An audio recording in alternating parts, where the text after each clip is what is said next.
change is the only constant is what I write in the book, but I actually say it's actually not constant, it's accelerating. And if we don't accelerate our linear thinking, and that's what exponential theory really comes, if we don't get more conscious and we don't accelerate that thinking, everything will pass us by.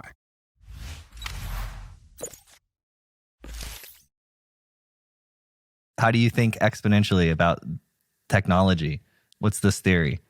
Well, so exponential theory is the idea is when you think bigger, you become more conscious. So what we've seen is like companies that have really scaled to create really solve exponential problems and those are problems that maybe impact 1 billion people or more. So it's not thinking about your group, your family, your community, your tribe, it's thinking bigger beyond that to solve problems that are inherently much bigger. And then you add in exponential technologies, which there's about, in the book, I cover 38 of them that are coming to the forefront now that are disrupting every different industry and really taking, kind of exponential theory is you add people, planet, and technology together, and you start to create a mix of companies that can grow exponentially, leveraging these different technologies that are becoming widely available, which we know Web3, AI, but it goes to 3D printing. All these things are digitizing the world.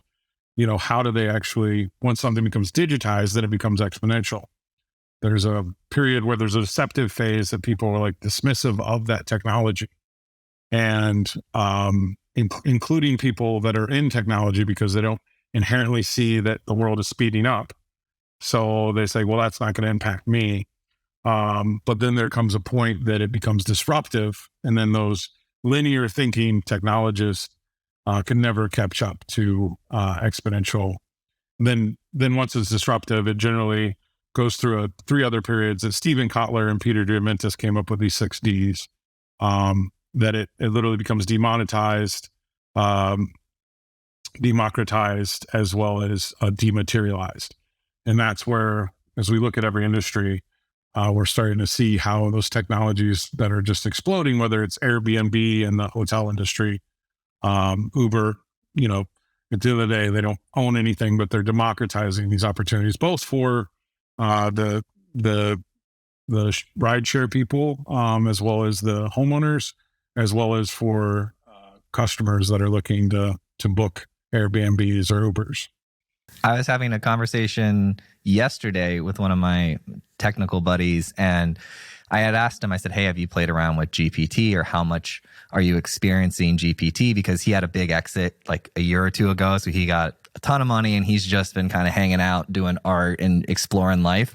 So I said, now that you're looking to come back and do some work, I was like, have you been playing with GPT? He said, I've seen some people on Reddit, but I haven't, really delved deep into it. And he's a brilliant engineer. And I said, I've been exploring that area. And I know it sounds a little bit bullish, but I think it's as important as electricity. I think we'll realize it in hindsight. But right now, everyone's seeing the crude wires and we're stringing wires across town. But then what happens 100 years later when you see what people have built on top of it and built with it, it's just mind blowing. Yeah. I mean, I think, we could probably say this is the year of AI because of ChatGPT and all the other different AIs that are racing to catch up or have something that's relevant to the masses. I think in particular, the people, it's the same digital divide that we've been dealing with for the last 50 years. There's going to be a few people, and I think of them as content creators, and you think about their influencers. Influencers are going to get passed by the people that leverage it to create massive amounts of content. And I have this program called the XMBA, which is Exponential Mindset, Belief, and Attitude.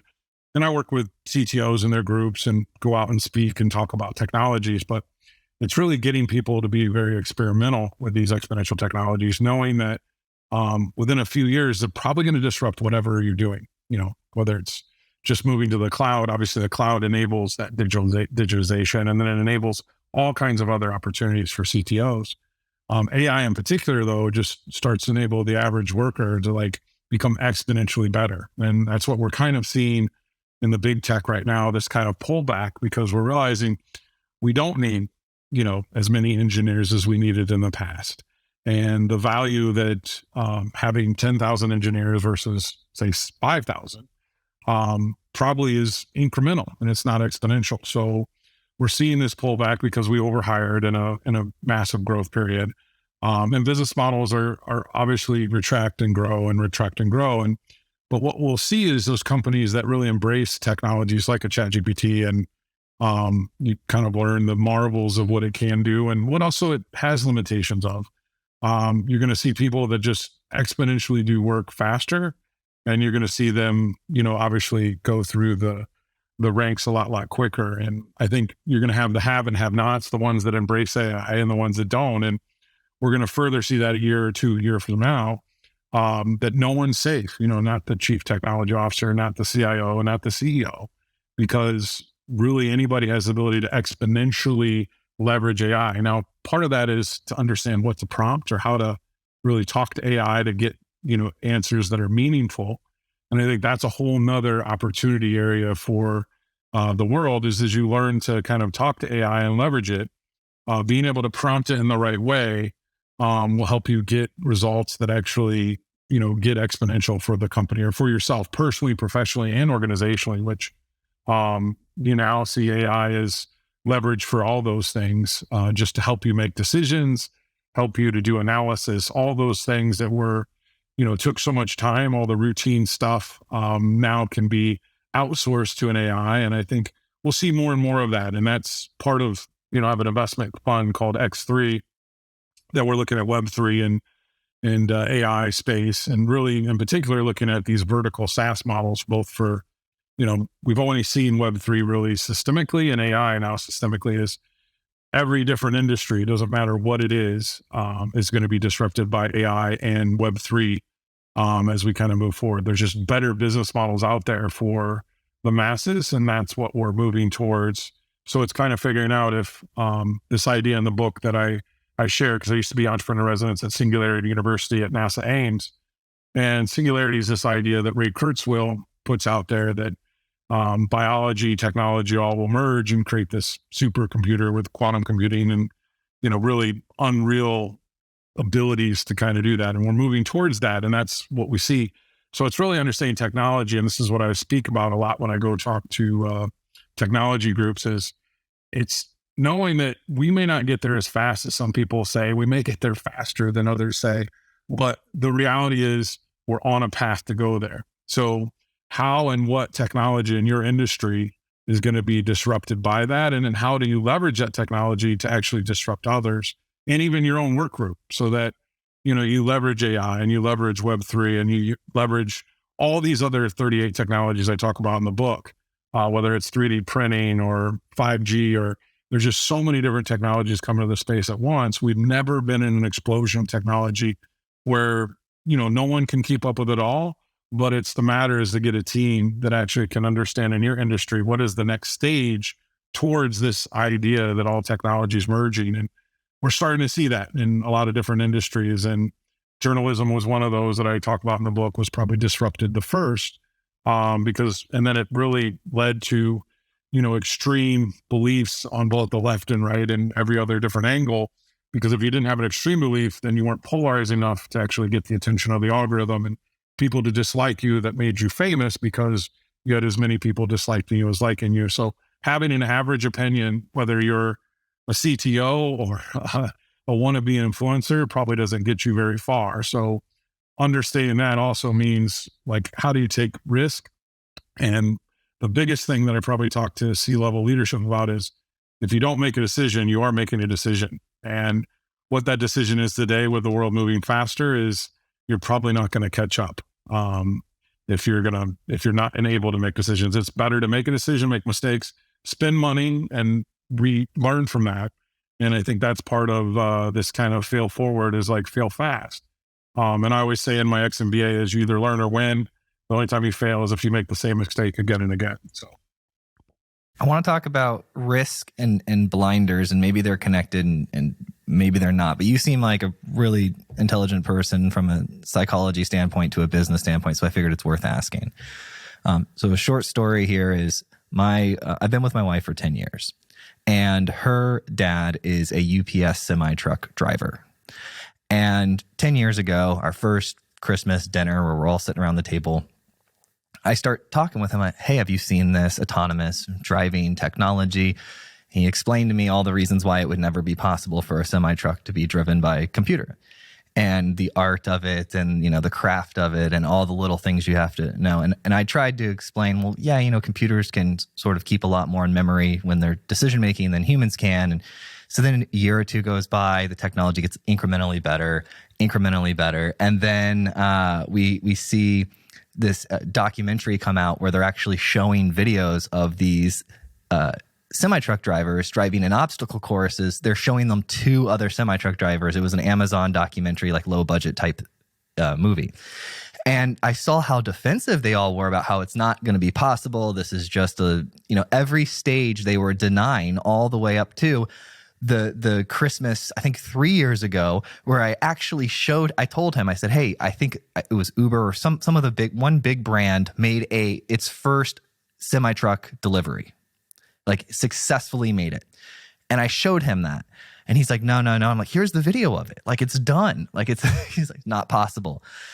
What is it about people? Because I see this happening with technologists too. Oh, they see Google or GitHub Copilot. I don't know if you've explored that a lot, but it's a assistive auto completion tool for writing software.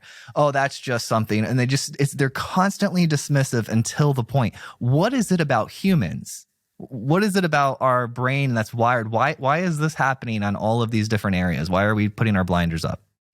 Well, from a neuroscience, and I teach a lot of my XMBA program, this idea. And, our brain is 10,000 years old, and it really hasn't changed with the fact that everything is speeding up.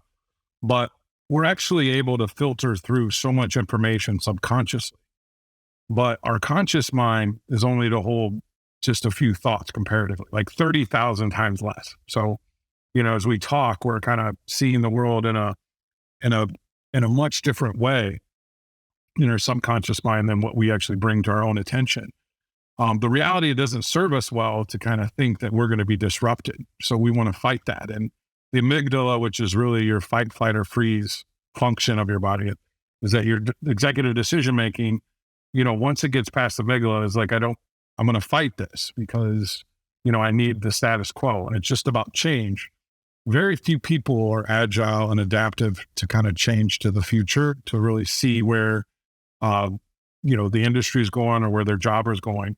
But what's interesting is there's this super conscious, and I won't get spiritual on you, but it's this idea that all the jobs out there that are really hard to fill right now, and that includes semi-drivers, it includes McDonald's workers, so you see this system that's an ecosystem is a naturally imbalanced, like from biomimicry, as you look at nature, only when humans kind of interfere and start messing with the system. And I talk about this in my book a lot, that you start to kind of disrupt this pattern of growth. But semi-truck drivers, for example, are probably not in any jeopardy right now, because there's going to be an adoption rate that takes a while. And those semi-drivers that want to still drive will still drive, but every trucking company, and I'm actually friends with some of the ownership of Knight and Swift, and they're a huge trucking operation out of Phoenix. And, they'll adapt to this because they can't hire the people. The same with McDonald's is kiosk, because now we have a McDonald's fully functioning kiosk, autonomous, because they're not able to hire those people. So we see this system that we're naturally solving problems, and we have through history. And now that we have all these accelerating technologies, we're able to solve problems faster. Well, problems are coming faster at us. And that's where, like, the idea that we have a supply chain, disruption that we had in 2021 because of COVID and, the global supply chain, technology will eventually, take that out of human hands, and that's where these things are all pushing a greater ecosystem to, like, let's solve for these things. So, in particular, I think change in people, it's much easier to not change than to change. It's much easier to not make a decision than make one, but you are always making a decision. And when you're not changing, you're actually resisting. And that's a whole part of my course, is what you resist persist, which is a Carl Jung thought. And we resist a lot to actually feel part of our comfort zone because we don't want to step outside of a comfort zone. And I always say it's that you jump into fear, which is false evidence appearing real. And that's really your amygdala that's 10,000 years old that for good reasons, basically as to say, stay the same or be in the same environment. Don't go out of, if you're on the savannah in Africa, when the amygdala started and there's a lion on the horizon, it's like, go back to the fire and be around all the people. That was a natural intuition that helped people survive in those days. Now we go 10,000 years forward and we have the complexity of the decisions we have. We think we have the sophistication, but we're run by this really, really complex, brain, which is honestly in the universe is the most complicated thing and the thing we don't completely understand more than anything. But it literally rules all of our emotions. And emotions is what creates change. And that emotion is when someone does lose their job, they will change. They will then say, okay, now I see I have to do this.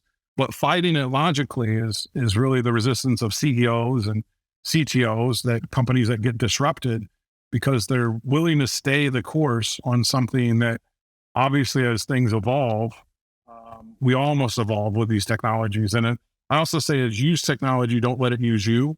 I think it's a big part of learning.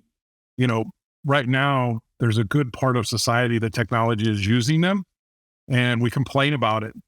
Yet there are tools and things to actually leverage that technology instead of it leveraging you. And that's what we're kind of seeing as the world changes. And that's even using ChatGPT as an advantage is embracing the change of the technology and understanding and being one of the people on the side that really takes advantage of those opportunities. Those are the leaders that are going to lead into the future. Those are the ones that are going to disrupt whatever exists right now. All business models are being disrupted. And, we take Apple, we take Microsoft, we take Amazon, we take any of these companies. And 5 years ago, their business model was completely different than what it is today. And those are your largest companies that are fighting to survive. And Jeff Bezos and even said, companies last about 30 years. Amazon's been around 30 years. It's not going to last forever. And I think that's some of these companies have stockpiles of cash to, acquire the new technology or the new thing like Facebook, but Instagram and WhatsApp and investing in the metaverse, whether that ever pays off or not. It's really seeing the next model and getting to it. But it doesn't mean that that change that the whole organization is adapting. And that's part of also this flux of, what I'll say a contraction in the tech industry is to understand that it has to change to survive. And I think these biggest companies realize that because they watch all the other companies kind of come and go, with their growth. You said when you resist or what you resist persist. How do I discover what I'm resisting and what's holding me back?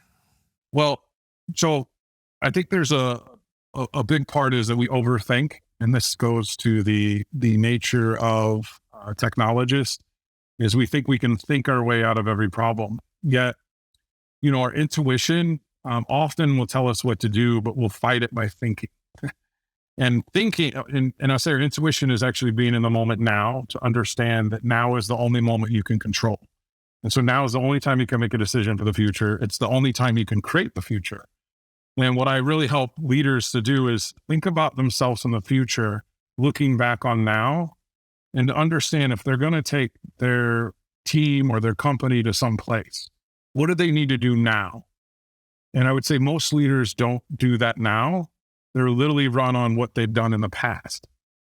So they're not thinking about like, okay, a year from now, we want to be here, or 10 years from now, we want to be there. And I have a quote in the book on Bill Gates, and he said this 20 plus years ago.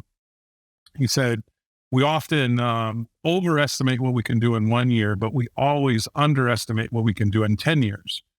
And part of that is your own personal growth of how do you, skate to where the puck's at, if in a Wayne Gretzky quote, to get to where the technology is going. If we know that singularity, if technology is starting to kind of stack on each other and we're starting to learn from that accelerated pace, how do we actually do that for ourselves personally, professionally, understanding that, and then organizationally helping our organizations move towards that?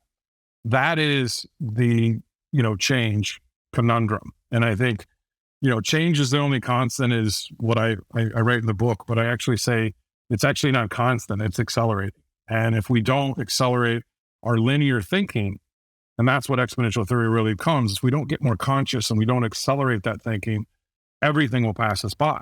And that's happening to people every day. And a lot of people that are losing their jobs are going to have that change that they're going to see. And that's where we're going to see all this layoffs are probably going to lead to a whole nother era of startups that are going to disrupt kind of the current landscape. And that's the exciting thing of change is when one door closes, many open. You just have to choose the biggest door that you can serve the world in the biggest way and literally embrace that and jump into it. And that ought to be like my XMBA program, the Exponential Mindset, Belief, and Attitude program. Its goal is really to help people think that way, both inside companies as well as we have, individuals taking it just to kind of reinvent themselves. And we work with a lot of accelerators because it really comes down to your mindset today. If you don't have the right mindset, and it is a growth mindset, not a fixed mindset, I think that's an easy one to understand. But I would even go that it's an exponential mindset because you really have to think bigger than just growing at your current rate. You got to think about how you go 10x, not 10% or incremental to exponential. Tell me about this XMBA program. Is it in person, online? How does it work? It's both. We work with companies and we go in and we help create cultures that, really expand the mindset, belief, and attitude of the company. And then we have open programs online as well as companies that are participating just in a virtual way. So we have a variety of different ways we deliver it, but it really is my focus and my purpose. Ultimately, the company is called 1 Million Exponential Leaders. And our goal is to create 1 million exponential leaders where we, change the world one mind at a time, because I think it's just figuring out how people think about themselves, related to everything that's happening around them and how they can really accelerate that thinking for themselves and, the 5 people around them, as well as the organization around them. Because, you are the 5, you're the culmination of the 5 people that you're closest to, at least your thinking and your mindset. So how do you intentionally help all those people grow? Well, now you start to create an exponential circumstance, which is part of our program. Is once people are enrolled, they're enrolling, a lot of their people that they spend the most time with because they want to grow with them. And it's a 7-week program. I'd say it's named the XMBA. In particular, I used to teach at Arizona State University and Thunderbird, and actually taught at Singularity University, as I said. And I think traditional education has a place, but nowadays it's really about mindset, belief, and attitude, because technology is moving too fast. Every degree that anyone gets is outdated once they get it. And we just need to really continue to accelerate our mindset to learn and grow with, what's happening around us. And honestly, the faster we adapt and the faster we make decisions and mistakes, the faster we'll get there. And that's kind of part of our process, is to get people thinking that way so that they can grow into the future and lead the future and not necessarily be a follower and, being a victim to say, oh, well, everything passed me by, because it's about to pass us all by. And I'd say there's not one of us on this planet that technology is not moving faster than. And part of it is just to be able to understand how we can contribute to it and how we can find purpose in using technology, not letting it use us. Right now, I think with everybody doom scrolling and endless scroll, we're being used by technology. I think there comes a point that we're starting to kind of see a group of people that are taking intentional, like, how do we use technology to solve problems for ourselves? And AI does start to solve some problems of things like routine things that we don't like to do. Well, now a lot of these AI systems, and there's literally hundreds of them. There's a guy named AI Daddy that has a resource that has 600 resources of AIs, and it's just amazing. He's on TikTok and Instagram and a friend, but it's to look at all the different uses for it, and it's just going to grow and grow and grow. And it's pretty exciting to just see where things are going, and to understand that every person in the world, you got to understand that people are all moving at exponential paces in different areas. So it's how to learn the who do you need to partner with, not learning the how. And I think that's a very big difference for a lot of, as you say in your book, developers to get to a CTO. It's like, who can help me with this? Because I've got to stop doing the how, because to learn how to do it, you're slowing yourself up versus leveraging all the people that are already doing it. That's a hard transition to make. Yeah, I agree. It's not easy, and it takes a long time. AI Daddy, you said his name on TikTok. Do you say he's a friend of yours, or you know him too? Yeah. Lucas is a friend, Okay. and he just is becoming a big influencer in AI and has some interesting, looks at technology. And he kind of reminds me of the guy on Her, if you remember that movie that fell in love with the AI. Yep. I think that's part of his appeal. He actually has all of his followers call themselves AI babies, and they've kind of really embraced it. So, but it's can you he introduce makes fun us? of it, and at the same time is really sharing it's so disruptive. Here we go. Josh has got. I'm learning about this guy for the See first. what I mean? He looks just like the guy on Her. He does look like him. Can you introduce me to this guy? We might want to have him on the show. For sure, but I mean, you can see some of his views on 358,000, but we definitely will get him on your show. He's entertaining. We actually do improv together, so we do a comedy class together. So. Oh, that is brilliant. Yeah. So he's and I think he's part of this group in the XMBA. That's a core group that are expanding, and he's created a course within the XMBA called the AI Odyssey, leveraging these 7 universal truths that I found. And the goal of that is really for people to embrace AI and understand how they can use it and not let it use you, because there really are so many different resources, and we're just seeing this explosion. And I think it's understanding is to have a network of people like AI Daddy in your world that can explain things that you just don't have time to learn. And I think in every area that Web3, I have another guy named Derek Maines that has a podcast called The Convergence. We literally meet on a weekly basis, and he's out talking to all the leaders in Web3 and blockchain and crypto. And then we come together and, sometimes we talk about philosophy, sometimes we talk about, but in the end, it's this kind of mastermind to understand that, my appeal to them is I think bigger. So I'm challenging both of them to think bigger every day and really make a bigger impact. They themselves are bringing their expertise. Part of it is, surrounding yourself with those 5 people that are going to exponentially grow. And I know between all of us, we're going to luck into some exponential things. And my own goal of writing the book Exponential Theory as a self-fulfilling prophecy is I want to be on the board of 5 exponential companies. And I'm considering, several different boards and making my bets on which of those are going to be really, really exponential because of because of this conversation. And I think that's what everyone needs to think is, what is their purpose and passion? And my goal is to take those companies and make an impact above and beyond the company I have, the XMBA, that our goal is to create 1 million exponential leaders, which ultimately I would say is a bigger, massive transformative purpose than Google had to organize the world's information, because I want to create 1 million people thinking on an exponential level, solving every possible systemic problem that we have and thinking about how to impact 1 billion people. And, I think that's where technology is that enabler and network that for us to be on a podcast, today, it's just amazing when you think about the technology and how we're connected.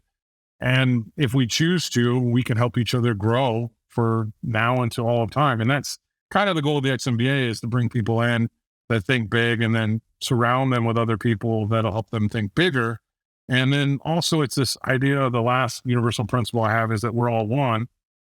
Is this idea that, we're all universal energy. So when you put energy into others and you help them think bigger, we actually expand consciousness, we expand, our impact. And that's where, technology, not to go spiritual, but, technology is at a play that it's at this intersection now that it's disrupting everything. And that includes religion, it includes church, it includes all these different clubs and hobbies, every area that you're passionate about in your life, or anyone is. There's an exponential opportunity sitting inside of that. And I think that's where we're seeing these, average people do extraordinary things, is when they embrace the fact that they're the ones, they get the calling to say, hey, I'm going to change this industry or this thing in the world. I'm going to create this social movement. The masses have never had such an opportunity to create change. And that's why we're seeing so much disruption is, anyone can obviously embrace that change and kind of grow with it.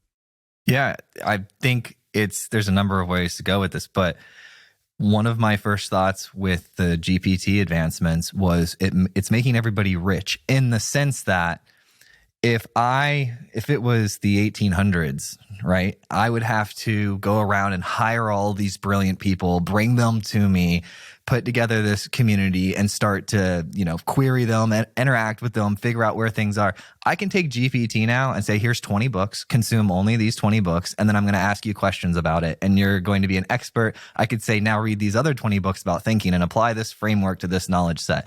And then I have this ability to do this for basically free, pennies, if that. And that is insane. That information at your fingertips it'll change everything. It'll allow people to work and as hard as they want. And when I start thinking about this, and I run my business, we're not huge. We have less than 20 people, but I've been running it for about 6 years. And so I've gotten to experience a lot of different people and coming and going and things of that nature.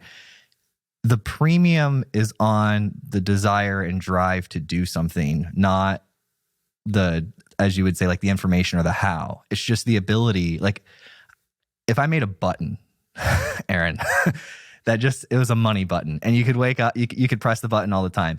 Eventually people would stop pressing the button because they'd be too lazy to press the button. Yeah. So some people just don't want to get up and do stuff. Some people just want to sit around and do nothing. And that's something I think the technology will make more apparent.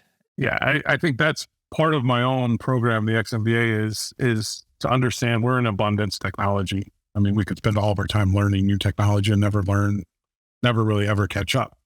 But it's having the mindset, belief, and attitude to be able to leverage it, and then the motivation. And I think that also is finding your purpose and finding, something that you can really think bigger on and contribute to the world.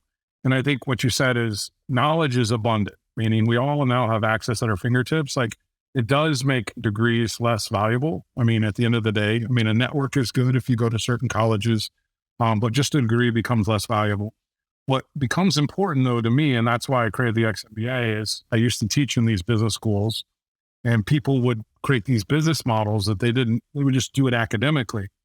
But I realized that you could very much see the people that had passion and purpose versus ones that didn't. And those are ones that are getting funded, and maybe they fail because they get blindsided or whatever, but they get back up and they do it again. My goal is to figure out how to get that mindset, belief, and attitude so that people can then apply their passion and purpose to themselves. And that's where then you start to leverage AI and Web3 and all these technologies that are just enablers to do things at speed that we've never done before.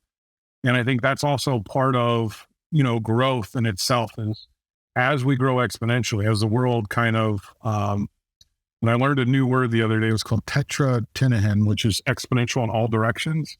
And that's really where we're at right now, is we're just exploding with technology, which means that most people are going to say, well, it doesn't affect me, because they want to your point, not change. But what we're going to see is that it has already impacted every person on this planet. I mean, everyone, right now you can't even go to some retail locations without a smartphone because they only have digital, or, you have a credit card or something. All these systems have really upgraded to understand that the mass of society has now adopted these technologies. And it is, equitably, for $25, you could get a smartphone now. So it's all of a sudden, access to information is not the problem.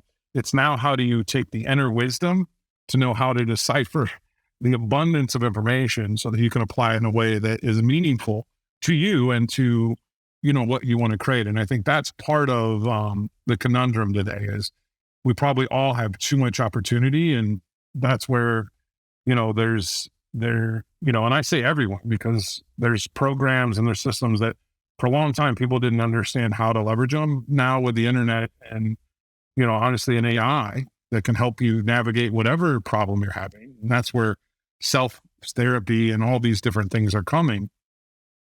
We're literally changing the world where we are going to solve our problems at a much faster rate.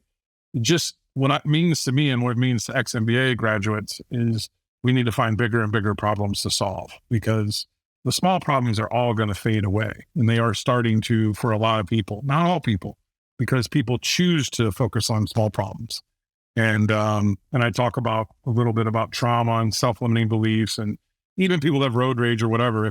If your mind's not bigger than your emotions, then you're never going to get anywhere. If your emotions run your mind, you just got to understand that if you can get angry and it can derail you, that's the first part of kind of the self-therapy that I think technology is starting to enable people. The second part is really then understand how to leverage all of these systems in a coherent way so that it takes you where you want to go, like where you personally.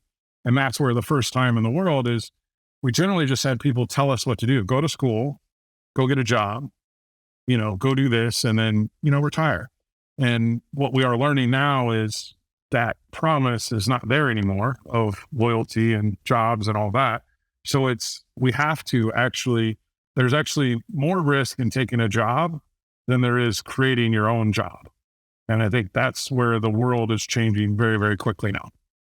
I always thought that was so funny when you'd go want to buy a house or use financing in some way. And if you're the business owner, they see you as incredibly risky. But if you work for me, you can get a loan on like way better terms. You're super stable. I'm always like, wow, I get it because I have a higher risk tolerance, right? That's why I'm in this position in the first place. But I always just found it slightly odd because the employees by definition have less control over the direction of the business than the principles of the business. Yeah, it's an interesting parable that I think as we learn in the growth of the idea of all the different ways we can make money today, which you start to realize that people have multiple streams of income are much less risky than someone that has one stream of income. And I take that to people that are in side hustles and all these different things. What ultimately happens is the people that commit all their time to one thing though, and go all in it are the ones that go exponential. And that's the hard thing today is that there's just too many opportunities to make side money and do different things. And we're inundated with it, with ideas of how to make a little extra money here, whether it's being an Uber driver or, marketing Airbnbs there's infinite opportunities out there for people today, taking surveys, whatever it is, but it's then finding like what is really meaningful to you that you want to do every day. And that's kind of part of my own purpose is to help people think exponential about those things. And also just even inside companies, I work with a lot of companies and senior leaderships that majority, 87% of people aren't really happy in their jobs. It's because that's such a crazy statistic, right? Yeah, it's enormous. And I think we're in a place in the world that we should figure out what makes us happy because we have abundance. Like unemployment rate is fairly low. And for people that have some skills, and I take all the people in the Silicon Valley that lost their jobs, most of them are still getting a paycheck and already have another job, right? I mean, it's as you look at these companies, people coming out of Facebook, they're either doing startups, all these different things. I really said this when Twitter laid off the first group. These computer science people, there's plenty of jobs for computer science people to kind of go out and find and create for themselves. And I think what I hope to see out of this kind of great big tech layoff is that we see a lot of new startups that kind of solve exponential problems in new ways. And that's all a mindset thing. Like when something happens to you, you're a victim. But when you take whatever happens to you and make it as the opportunity for you to create the next big thing, that's what we'll see out of a certain percentage of these people that have been laid off. And that's going to be exciting to see. And I see it. I see the noise of the startup community is already kind of picking up because you see these people re-energized about the world because most of them didn't like their job in the first place. So now they can work on something that they care about and want to be a part of. I'm curious about your origins. So I'll share first and then you can bounce back. The big things that I see when I look back on my life, milestones that helped me become who I am and how I think is I got hit by a car when I was 11, 12. I had to learn how to walk again. I went through that process, which took a year.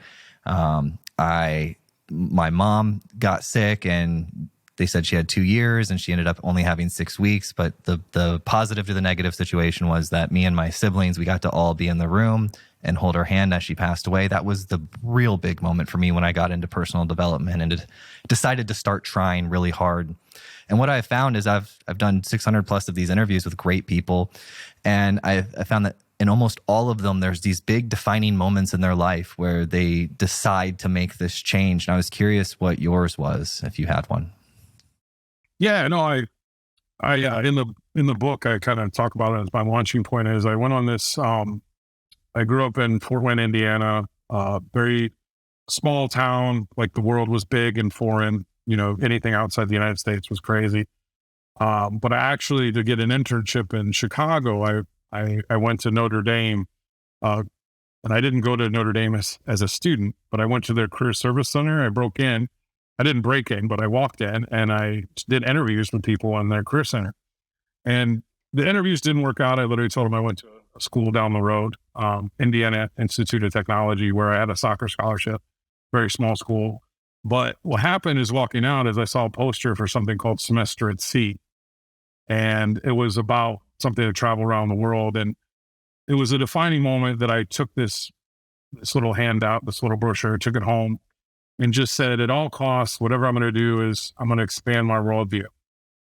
And I always wanted to be, I guess you could say, an explorer or go out and see the world. And ultimately what I did is 6 months later, flew a plane to the Bahamas, got on a ship with 500 other students and went to Venezuela, Brazil, South Africa, Kenya, Tanzania, India, Sri Lanka, Vietnam, China, Singapore, Japan, and then back to Seattle. So I circumnavigated the world aboard a ship. And every culture I went into, I learned one about different people and their views on the world. But I also expanded my view by just having a reflection time going in and out of all these different places and just myself, because I had not known anyone that had ever been on this program. When I went, I was very different. Most people were of means and had traveled considerably. I had never been outside the country. I'd been across the border in Canada, near Detroit, but never really been outside the country in a meaningful way.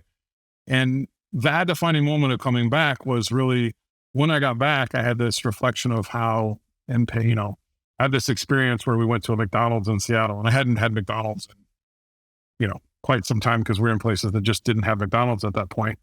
And we went into McDonald's with my parents, and they were just so impatient about everything. And I'm like thinking like, oh, wow, I've had to wait, patience that we have. And, just the fact that everything is not available instantaneously around the world. And you just have this perspective of how, how good it was to be an American. But also how good it was to see people from that. There are great things about other cultures. And part of it is the exact opposite of what we think is great about America, is to embrace these opposing thoughts. And I think it always served me well as Shakespeare and Scott Fitzgerald always said something very similar is, genius is the ability to hold two opposing thoughts. And I think today that's also served me very well as I've advised political parties on both sides, having these conversations about how do we think bigger about their party as well as government in general. I've also, CEOs, I coach several different CEOs up to a $10 billion energy company. And those conversations are always come back to this defining moment of my ability to have two opposing thoughts, is to be very objective, to understand like there's always two sides to a story. And if we're going to grow the story the biggest, like what's the biggest story we can tell ourselves about it? And then we can tell the world about it. And most of the world is about storytelling. And most of the people that are successful tell better stories. And so I really embraced this story that I told about myself traveling around the world, and it redefined my identity and my belonging. And I started to think of myself as a citizen of the globe. Yes, I'm from the United States, but like, how do we raise tides for everyone and not just for, us and our family, which I probably didn't have that thinking growing up. I grew up in a little bit of a utopia in South Fort Wayne where racism and different things, we didn't have much of it because we just were all together. And, I went to a predominantly African-American middle school and high school, changed a little bit, but those experiences, I had some empathy as well as what I call compassion for all people, because I was friends and, I think ignorance is built out of not knowing. But then when you go around the world and you see from all these different cultures and perspectives, is there's something unique about all those different points of view. And that's kind of part of where I grew into the exponential theory. So I can link it all the way back is exponential theory is growing conscious about the world, but it's also thinking bigger about all people and helping all people and all boats rise in the tide. And I think that really goes to this rapid expansion that I had in my own, mind during that time. And I've never stopped learning. It accelerated my learning so much, and I've just consumed knowledge. But to the point that I'm now at a place that I understand that it's not the knowledge you consume, it's really the wisdom in your own inner belief and your exponential mindset, belief, and attitude to what you can impact the world. And that's where my world and the people I tracked into it, including yourself in this podcast and other things, and whoever else is listening to this, really helps, grow that. And it's growing my mission, as well as I want to help every single person out there think bigger, from whatever country they're from whatever circumstance of, because we're not our past. We're not the circumstances we were born into. We're literally standing here with the opportunity today, now, to think about the future and to leverage the same technologies that none of us understand and really grow into, disrupting whatever the status quo is, which is all the people sitting on the sidelines saying that things are not going to change. The only thing that I'm certain of is that things are going to radically change at a faster pace than we've ever seen before. Every 5 years, it's just going to be a blink of the eye. Like literally next 10 years, we're probably going to have as much innovation as we've had in the last 30,000 years. And that's not a stretch to think about, but that just shows you the exponential curve that we're on right now, that we have to think in new ways. And that's why I think my program, Exponential Mindset, Belief, and Attitude, is timely. And I honestly think that we someday, and it's probably sooner than I think. I used to say I'm going to work on creating 1 million exponential leaders for the rest of my life. There'll be someday I have to rename the company 1 billion exponential leaders. We're about 10,000. So we're on that exponential curve where we're starting off. But that's where, the whole goal is just to continue to grow this to, we were at a conference last week. We had a couple hundred different companies express interest. So we're in this process of growth, because ideally, if you don't have a company culture that it's thinking big and exponential, and you're not enabling innovation to come from anywhere, you will be disrupted. And, I have lots of examples in the book, and I think that's where gotten some good reviews on Amazon, and obviously was a #1 bestseller and hit Wall Street and USA Today. Been blessed in those areas.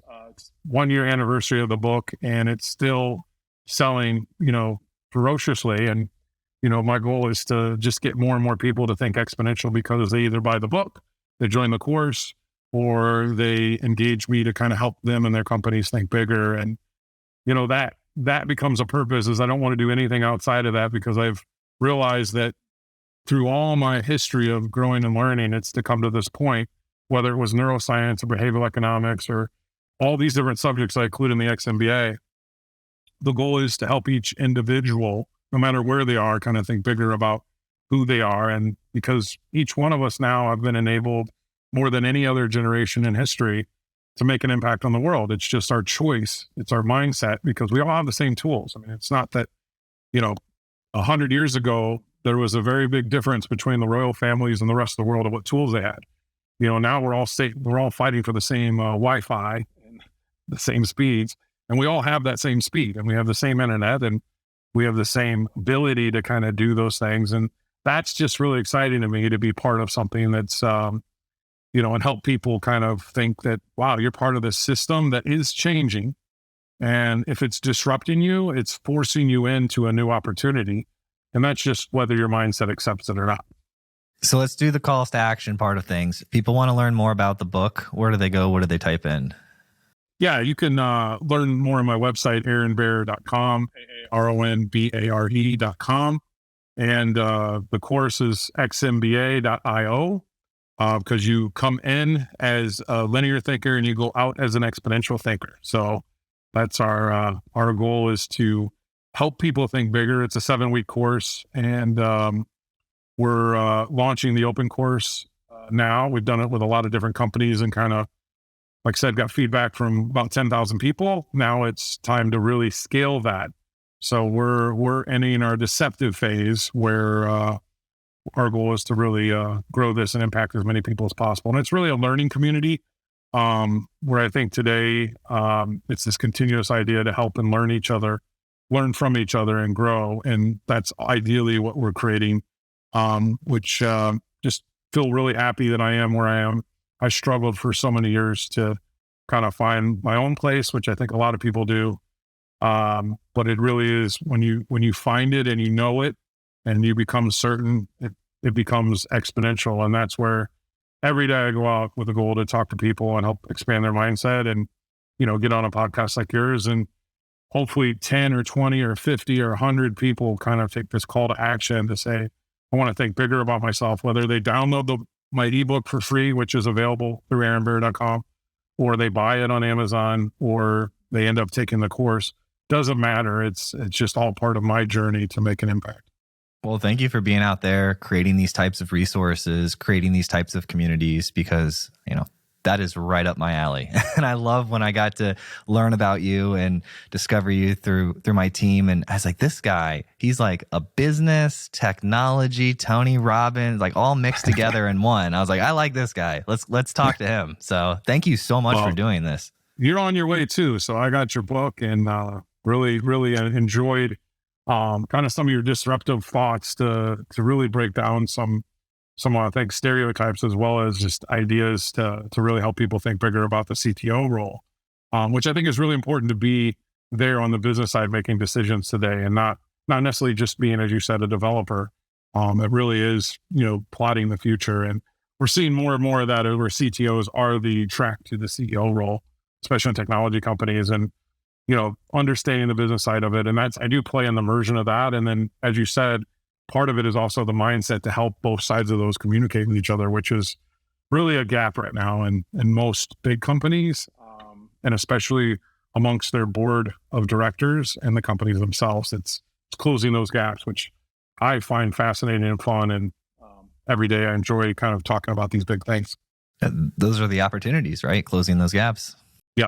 And that's where things get crazy, big and fast. And I've been part of some unbelievably exciting companies and look forward to being part of quite a few more in the future. aaronbear.com, right?